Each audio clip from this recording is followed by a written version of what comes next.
How to order from Alibaba. Hey everyone, welcome back to the channel. In today's video, I'll guide you step by step on how to order from the Alibaba app.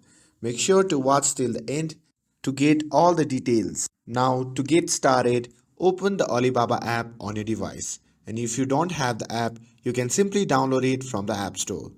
And once you are inside the app, start browsing through the variety of products available. You can use the search bar at the top to explore categories to find what you are looking for. And when you find the product you want to buy, simply tap on it to view the details. And if you are ready to purchase, tap Add to Cart and this will save the item in your cart for checkout later.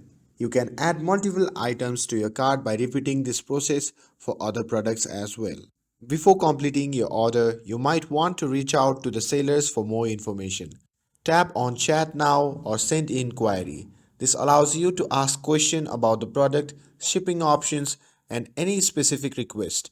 You can also attach files, image if needed.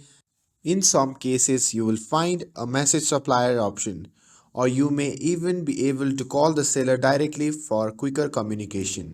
And once you have finalized your selection, head to the cart page and you will see all the items you have added. You can review the product, quantity, and prices to ensure everything is correct. After that, you can simply proceed to enter your delivery details. This includes your address, phone number, or any specific shipping instructions. And after entering your delivery details, proceed to the payment section and Alibaba will support various payment methods. So you can choose the one that works best for you, and once the payment is confirmed, your order will be processed and you will receive updates about its shipping status. And that's it. Ordering from Alibaba is that easy. If this guide helped you out, don't forget to like, share and subscribe to get updated for more videos. Thanks for watching and I'll see you in the next video.